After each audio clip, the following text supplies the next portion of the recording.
Yes, please. On the last date of hearing, Honorable Court directed us to assure how they are connected with each other, the accused person, Lordship. There are three accused persons. Deepesh, Ankit, and Akhil Barela. Sunil Barela. Sunil Barela. Query ये थी honourable court की जो date of incident है उस दिन इन लोगों की आपस में बातचीत हो रही थी या नहीं हो रही थी? स्पेसिफिक अंकित और सुनील के संबंध में था लॉर्डशिप। जो दीपेश है और अंकित है ये आपस में दोनों जीजा साले हैं। इनके लिए तो कॉल डिटेल सामान्य है क्योंकि इसमें जो मैंने जो दूसरा था उसके साथ बातचीत हो रही हुई थी क्या इनके? अंकित के साथ सुनील बारेला की कोई बातचीत नहीं। अंकित और सुनील की नहीं हुई थी सर, अंकित और दीपेश की हुई सर, और दीपेश की सुनील से होती थी सर। जो सुनील है लॉर्डशिप, जो सुनील दीपेश के फ्रेंड थे और अंकित और अंकित के सन इन लॉ थे दीपेश लॉर्डशिप, ब्रदर इन लॉ थे लॉर्डशिप। तो और जो ब्रदर इन लॉ का जो फ्रेंड था लॉर्डशिप, नहीं ये ब्रदर इन लॉ के थ्रू कम्युनिकेट कर रहा था उससे, ये कर रहे थे। तो इनकी तो कॉल डिटेल्स हैं। जो डेट ऑफ इंसिडेंट है उस दिन ये हुआ था कि जो सुनील और अंकित वो दूसरे को बाय फेस नहीं पहचानते थे, ये पोजीशन है एक्चुअली। अब जिस दिन डेट ऑफ इंसिडेंट है उस दिन उन दोनों की बातचीत हुई होगी, तो कहाँ पर मिलना है या कहाँ पर वो रॉबरी की जो घटना प्रसारित हुई है वहीं पर हम पहुंचेंगे, इस तरह का कुछ भी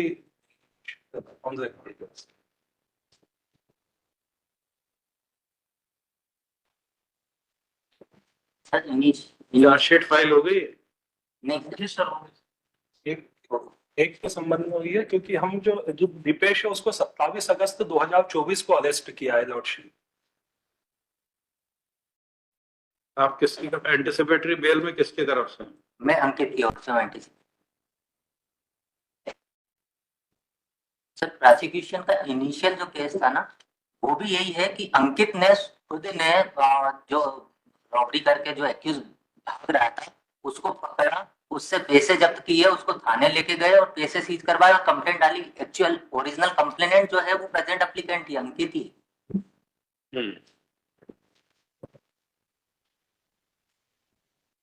फिर प्रोसिक्यूशन ने स्टोरी को ये चेंज किया सर कि अंकित ने चूंकि ये षड्यंत्र इसलिए रचा था कि उसको पैसे चुकाना, उसको पैसे चुकाना थे, वो पैसे ना देना पड़े, इस कारण से अंकित का साला था दीपेश और अंकित का साला था दीपेश। कुल मिला के मैंने एक्यूज के 27 के मेमो से दीपेश को इम्प्लीकेट करा है और फिर दीपेश के 27 के मेमो से प्रेजेंट एप्लीकेंट अंकित को इम्प्लीकेट करा है। और नीलेश महेश्वरी से जो बिजनेस ट्रांजैक्शन पुराने और अभी का वर्तमान भी है उसकी तरफ से भी नो ऑब्जेक्शन आया है, उसको भी मतलब इस बात पे आपत्ति दर्ज नहीं करी है कि ये मेरे पैसे। उसको क्या का ऑब्जेक्शन रहेगा? बताइए क्या कहानी निकली? सर कहानी है सर अंकित जो फरियादी है उसको नीलेश को 5 लाख रुपए देना था। तो नीलेश का जो नौकर है सर सुनील सावले, वो रुपए लेने आया था सर अंकित से। इसके पहले ही अंकित की और दीपेश की बातचीत हो चुकी थी सर, जो कॉल डिटेल से भी तो मिला हुआ है सर।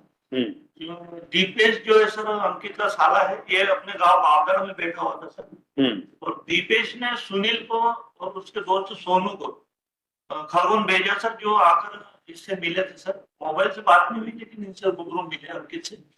मिलने के बाद सर ये 12 के आसपास बैंक में जाते हैं। सुनील और सोनू बैंक के पास खड़े सर। अंकित और सुनील सावले इसको पैसे देना थे सर।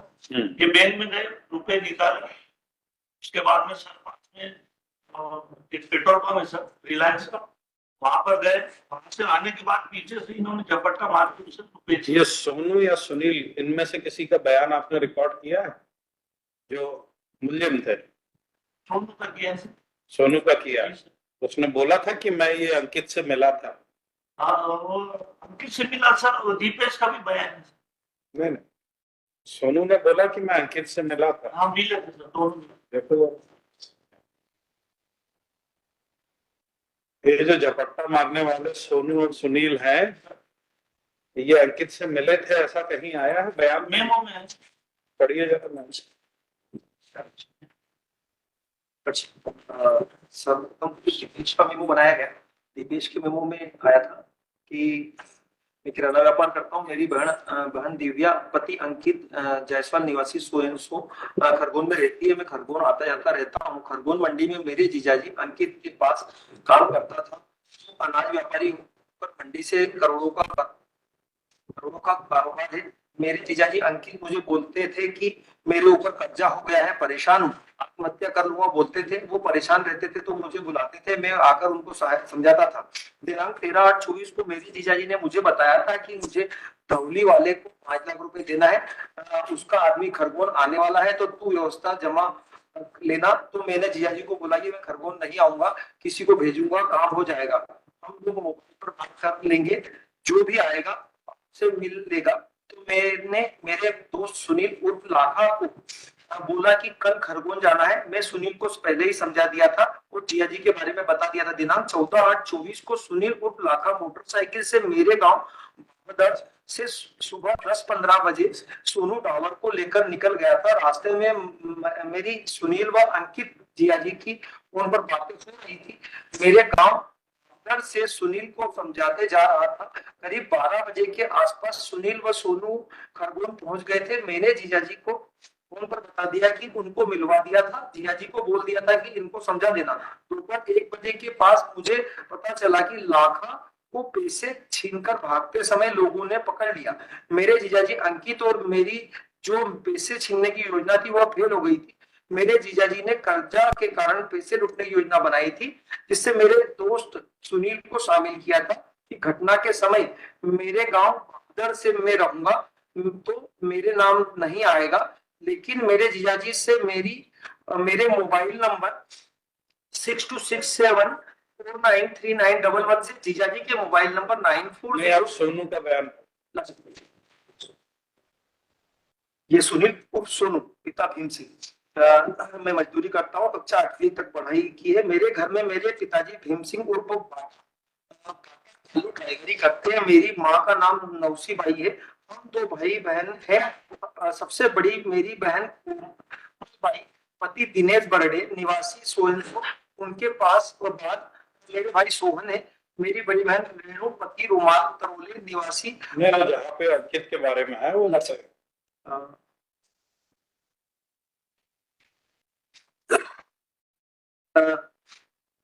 दिनांक 13/8/24 को शाम को मैं चिंटू की किराना दुकान पर गया था। तो उसने मुझे बोला कि कल खरगोन जाना है। मैंने पूछा क्या काम है। उसने बोला कि एक आदमी खरगोन पैसे लेना है। मैंने बोला कि मुझे काम है, मैं नहीं कहकर चला गया। दूसरे दिन दिनांक 14/8/24 को सुबह लाखा ने बोला कि चिंटू का काम है, मुझे भी काम है, खरगोन जाना है, मेरे साथ चल। तो मैं लाखा के साथ उसकी मोटरसाइकिल से चिंटू के पास गए। चिंटू ने लाखा को पेट्रोल भराने के लिए 300 रुपए दिए, बोला कि मैं भी आता हूँ, तुम लोग चलो। तो हम लोग घर से करीब 9 बजे लाखा की डिलक्स मोटरसाइकिल से बागड़ से धनोरा गए। नालावाड़ी होते हुए सेगांव निकले। रास्ते में लाखा के पास में चिंटू के बार रहे थे। लाखा बोल रहा था कि मैं वहां जाकर फोन लगाता हूँ, मोटरसाइकिल चला रहा हूँ। खरगोन 11 बजे के आसपास गए। खरगोन में नदी के पुल पर लाखा को एक आदमी मिला। लाखा ने उससे कि हम उसके पीछे पीछे बड़ौदा बैंक के पास जो पेट्रोल पंप है उसके सामने आकर खड़े हो गए। मुझे आदमी लाखा को मिलने आया था, वहीं से चला गया। मैंने वहीं पेट्रोल पंप पर 150 रुपए का पेट्रोल भरवाया, वहीं खड़े थे। थोड़ी देर बाद जो आदमी लाखा को मिला था वह एक आदमी को लेकर फिर आया। जो लाखा ने बताया कि आदमी बैंक में जा रहे हैं, उनको बाहर आने दो, इनसे पैसे छीनना है। उस समय 5 बजे होंगे। फिर ये दोनों 15:20 से बाहर 15-20 मिनट से बाहर थैली लेकर निकले। उस समय बैंक के बाहर भीड़ थी, हम उनको देख रहे थे। दोनों पेट्रोल पंप के पैदल गए। 5-10 मिनट बाद बाहर आए। बैंक के सामने उनकी मोटरसाइकिल खड़ी थी। दोनों मोटरसाइकिल के पास गए। तभी हम दोनों मोटरसाइकिल से उनके पास गए। मैं मोटरसाइकिल चला रहा था, लाखा पीछे बैठा था। लाखा ने थैली एक आदमी से छीनी, अपने घर चला गया। उनका भी बयान है, दे दीजिए जरा लाखा का बयान। लाखा जी कुछ कहना चाहेंगे? कुछ कहना है आपको? सेकंड एंटीसिपेटरी बेल है। सेकंड एक लाइन में पढ़वा देता हूँ। फरियादी अंकित और सुनील ने रुपए छीनकर भागने वाले लड़के का पीछा किया।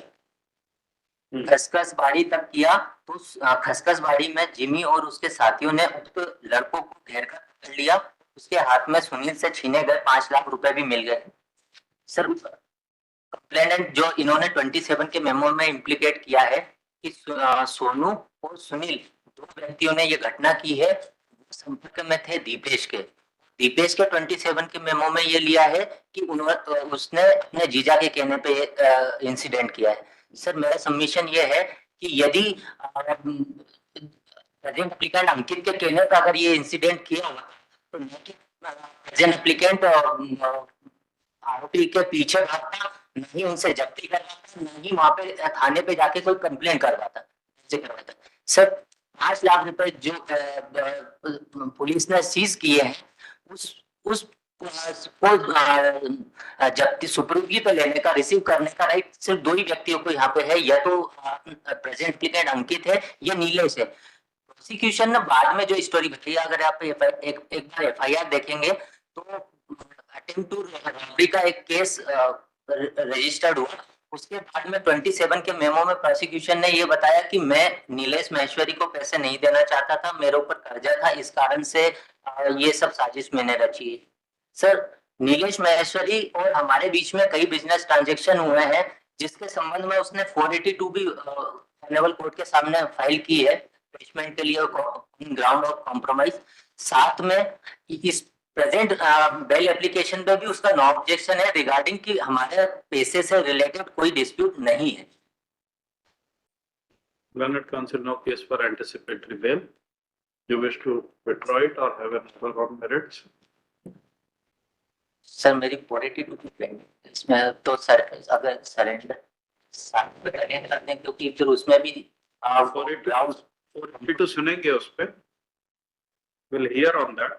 अभी एंटिसिपेटरी बेल का केस नहीं लगता है, इसलिए हम आपसे पूछ रहे हैं कि आप विड्रॉ कर यदि सर मेरी 482 सक्सेस नहीं होती है तो फिर मैं सरेंडर का ऑर्डर लेना चाहूंगा, कोर्ट से इसलिए कनेक्ट कर दी जाए उसको। नहीं, दोनों कनेक्ट नहीं हो पाएंगे, वो आपने सबसे, क्योंकि अगर इसमें मैंने सरेंडर का ऑर्डर ले लिया तो वो 482 ऑन ग्राउंड ऑफ कॉम्प्रोमाइज पेशमेंट मांगा है मैंने प्रोसीड। वो तो इंडिपेंडेंट चीज है, उसका इससे क्या मतलब है? वो क्वेश्चन होगी तो होगी, FIR क्वेश्चन हो जाएगी।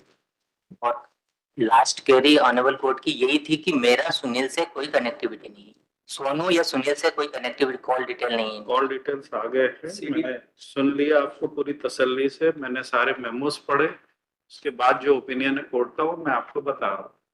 आप विड्रॉ करना चाहेंगे या मेरिट्स पे ऑर्डर चाहिए? तो सर सिंपल सरेंडर की लिबर्टी।